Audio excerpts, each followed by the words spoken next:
maintenant plus spécifiquement encore au marché américain avec la saison des résultats qui va monter en puissance dans les prochains jours et les prochaines semaines. Thierry Gill est à nos côtés, président de Raymond James Euro-Equities. Bonjour et bienvenue Thierry. Bonjour Grégoire. Merci d'être là. Vous venez généralement avec un graphe un peu marquant qui permet justement d'appuyer un peu vos convictions du moment chez Raymond James Euro-Equities. Thierry, en pleine saison de résultats avec un momentum action qui semble quand même plutôt favorable, très favorable en Europe, plutôt positif quand même sur le marché américain également depuis le début de l'année. Beaucoup se posent la question de savoir si c'est un moment pour vendre, alléger un peu ses positions actions, dans la perspective de marge qui à un moment donné pourrait être mise sous pression. Alors, l'opportunité sur le marché américain pour des investisseurs européens, elle est double en fait. D'une part, elle est liée, c'est ce qu'évoquait Alice tout à l'heure, de marchés européens qui ont particulièrement été généreux depuis le début d'année, même si sur certains marchés dont la France a été assez concentrée sur certains secteurs, dans les boîtes de luxe.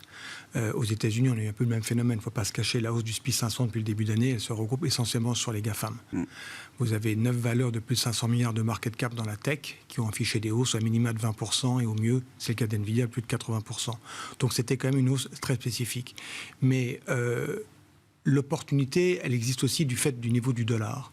En général, quand les marchés se mettent en risque off, en quelque sorte, on assiste à un moment donné à un retournement du billet vert. Et le billet vert, il a quand même pas mal cédé depuis quelques mois. Il a lâché près de 15%, ce qui est beaucoup sur l'échange en l'espace de 6 mois. Et vu des investisseurs européens et français en particulier, ça offre une opportunité gagnant-gagnant, peut-être sur un marché qui a moins monté et un dollar qui est assez déprécié sur les cours actuels. Toute la question, bien évidemment, maintenant, c'est sur quoi on se focalise et où sont les opportunités. Est-ce que c'est le moment de rentrer quand on a des doutes et des interrogations sur les perspectives de résultats des entreprises ? Peut-être pas pour les résultats du premier trimestre, mais tout le monde s'attend à un moment, et on l'a déjà commencé à le voir en séquentiel aux États-Unis, un affaiblissement quand même de la dynamique bénéficiaire depuis quelques trimestres maintenant. Certains craignent qu'à un moment, ça craque un peu, du point de vue des résultats et des bénéfices des entreprises. Le Q1 2023 aux US devrait être, en théorie, et a priori, on espère que ça sera la réalité, en tout cas chez Raymond James, c'est ce qu'on pense, le point bas de la croissance des profits, si vous êtes sur du 12 mois glissant. On est au début de la saison des publis, ça a commencé la semaine dernière avec les grandes banques, on est sur un niveau attendu de moins 6,6 à peu près. Il est fort à parier qu'en général, il y ait un écart entre les attentes et les résultats. Mais ce sera à peu près l'ordre de grandeur. Q2, Q3, Q4, ça sera une autre histoire. On part du principe qu'en même temps qu'il y aura une détérioration des marges, si les ventes en phase d'inflation, qui va malgré tout durer, même si ça décélère aux États-Unis depuis déjà de nombreux mois, depuis octobre dernier, un peu de temps après le discours de Jackson Hole qu'avait fait Powell, on devrait avoir une légère amélioration des profits. On a été, chez Raymond James, en juin de l'année dernière, une des premières maisons qui avions dit que les profits 2013 devraient être 2023, pardon, excusez-moi, oui, 2023, sur des niveaux d'environ $215. C'était des objectifs assez pessimistes à l'époque. Si on se réfère à FactSet, par exemple, qui estimait à l'époque $245, ils sont pratiquement à ce niveau-là en début d'année. Vouloir parier sur ce niveau de profit sur fin 2023, c'est un exercice un peu compliqué parce que ça dépend de beaucoup de choses. Trouver des niveaux de profit, il faut que vous trouviez les bonnes marges, les bonnes ventes, mais on peut raisonnablement s'attendre à cet ordre-là. Le graphe que je vous ai apporté aujourd'hui, il a pour vertu de vouloir un petit peu expliquer, pour vous donner une explication un peu courte, qu'il faut être capable d'acheter le marché avec des profits qui baissent. Et donc, il y a deux périodes qui sont mentionnées là. Vous avez, donc c'est un graphe qui s'étale sur une durée de 20 ans. La première zone grisée remonte à la crise financière de 2007-2008 avec un point bas qui a été touché en mars 2009. La ligne bleue du haut représente en fait le SPI 500.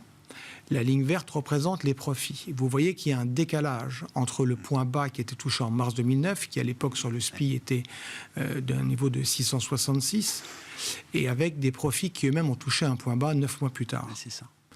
Quand vous vous transposez sur la période Covid, avec le point bas qu'on a tous connu il n'y a pas très longtemps, en mars 2020, même histoire. Ouais. Les profits s'effondrent, l'activité se ferme, et la baisse des profits n'est touchée que finalement 6 à 9 mois plus tard. D'où la question. Voilà, nous, l'idée, c'est de savoir quand est-ce qu'il faut se mettre long du marché. Et aujourd'hui, on est un peu dans ce schéma-là. Si vous attendez les profits, il se dit en général, et c'est encore une fois, c'est des études un petit peu historiques, les profits touchent leur point bas en général 6 à 9 mois après la fin d'une récession. Alors, j'ai relu cette phrase 2 fois parce que je ne sais déjà pas si on va en avoir une et quand elle va commencer, et encore moins quand elle va se terminer. Mais imaginons que cette récession pointe le bout de son nez dans les prochains mois, qu'elle dure 2, 3, 4 mois, on verra bien. Celle de 2007-2008 était anormalement longue, celle de 2020 était anormalement courte. On verra. Mais je pense que vous risquez de voir un point bas peut-être sur des profits US qui, en 12 mois glissants, seront touchés en début d'année prochaine. Mais le marché, il faut l'acheter plutôt dans une optique maintenant. Maintenant, je vais répondre à votre question. Vous me demandiez est-ce qu'il faut l'acheter maintenant. Je ne suis pas certain. Je vais vous expliquer pourquoi. Je pars du principe que la hausse du marché américain depuis le 1er janvier est une hausse qui, techniquement, n'est pas très belle. Trop concentrée. Pas assez large. Trop concentrée. Il y a plein d'indicateurs. Elle s'est concentrée sur des grosses boîtes de tech. Elle s'est faite sur quand vous regardez la composante de la hausse d'un marché, vous aimez voir une participation broad-based, très large. Vous allez voir les nombres de titres qui seraient au-dessus des moyennes mobiles. 50 jours, 200 jours, c'est un peu d'analyse technique, certes, mais c'est important. Cette largeur de marché, on l'a pas aujourd'hui. On l'a pas. Ce qui veut dire qu'il y a toujours 3 possibilités, où le marché monte, où il fait rien, où il baisse. Bon, on serait tenté de dire, on n'est pas du tout dans le postulat d'une baisse de marché sensible. On le dit depuis un petit bout de temps, on se parle ensemble depuis déjà pas mal de fois. Et nous, notre postulat était de dire, en octobre, le point bas du SPI était touché. On était à 3006, basé sur des statistiques liées aux élections électorales, on avait évoqué à l'époque. On est un peu dans le même schéma, donc le marché a besoin de faire une pause. On va voir ce que vont donner les résultats. Si c'est pas tant les résultats que les guidance qui vont être donnés par les managements des boîtes. Ça appelle une certaine prudence. On a eu les grandes banques la semaine dernière. Jimmy Dimon, qui est le patron de JP Morgan, c'est un petit peu ce qu'il a déclaré. Mais les grandes banques, c'est un peu le nerf de la guerre. Wells Fargo, BAC. BofA, JP Morgan ont annoncé de bons résultats. La seule qui est un peu déçue, c'est Goldman Sachs sur son activité obligataire. C'est plutôt une bonne chose. Donc, à court terme, un peu de prudence. Voilà. Après, si vous voulez qu'on parle de thématiques ou autre. Non, mais pour rebondir là-dessus, alors c'est un des stratégistes. Il y a des stratégistes suivis, évidemment, un des stratégistes de Bank of America qui publie chaque mois l'ambiance chez les investisseurs et il mesure le positionnement à travers le poids relatif des actions par rapport aux obligations dans les grandes allocations d'actifs. La part des actions relatives aux obligations dans les allocations en avril 2023 n'a jamais été aussi faible que depuis mars 2009. Un autre moment clé, justement, dans la vie des marchés. Sa conclusion, c'est que c'est un positionnement très bearish qui ne peut pas souffrir trop longtemps l'absence de récession. Il faut que le désir de récession, comme il l'écrit, soit satisfait assez vite pour que ce positionnement soit gagnant, entre guillemets, chez les investisseurs. Si la récession se fait encore attendre trop longtemps, si ce désir de récession est encore contrarié pendant quelques mois, quelques trimestres, c'est un positionnement qui va faire très mal à tenir. Oui, vous avez dans les chiffres que vous citez, dans ce pessimisme, l'essence même du fuel pour une hausse de marché. Et ça, c'est très important. Moi, je suis excessivement contrariant sur les marchés. Il ne faut pas se baser que sur ce paramètre. Mais vous avez l'essence même. 2022 était une année horrible sur toutes les classes d'actifs. Taux, actions, commodités, crypto, tout ce que vous voulez. Il y a une alternative depuis le début d'année aux États-Unis en particulier, c'est les marchés monétaires. Vous avez sur les échéances courtes, on vous paye des rendements qui avoisinent pratiquement les 5% aux US. On n'est plus dans le TINA market, on est dans le TIAN market. There is an alternative. Voilà, ça c'est sûr. D'où la question qu'on avait évoquée ensemble, hors plateau tout à l'heure, sur l'allocation 60-40, l'allocation historique, qui peut être débattue. Mais on est sur un schéma de positionnement equity où il faut un petit peu un catalyseur. Le catalyseur, sur l'inflation, nous on dit depuis un petit bout de temps, c'est quasiment, sans être provocateur, mais c'est quasiment plus un problème. Elle décélère. Si vous ne la prenez pas en 12 mois glissants, mais que vous la prenez depuis la tendance d'octobre, lorsque la Fed a commencé à envoyer des signaux comme quoi elle serait moins agressive, la tendance d'inflation aux États-Unis, elle n'est pas à 5. Non. Elle est entre 3,2 et 3,3. Ça décélère. Ce n'est pas les 2% que veut la Fed, mais on est en phase de décélération. Donc la clé va venir des profits.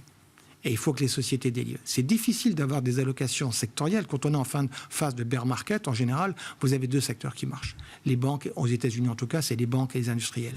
Les banques, on est encore très traumatisé par la situation du mois de mars. Ouais. Moi, j'ai déjà été satisfait depuis la semaine dernière des grandes banques. Ouais. Je ne cesse de regarder les publications des banques régionales. On suit près de 150 banques régionales chez Raymond James. Donc, et les premiers résultats ne sont pas si mauvais que ça. Un chiffre que je voudrais vous donner, la Fed publie des datas qu'on appelle H8. Vous les connaissez peut-être. Et depuis 2 semaines consécutives, et je ne vais pas faire de 2 semaines une tendance très longue, mais il n'y a plus de bank run. C'est-à-dire que l'argent revient vers les banques régionales. Ouais. Pareil, dans les money market funds, enfin, en tout cas... La fuite s'est calmée. Oui.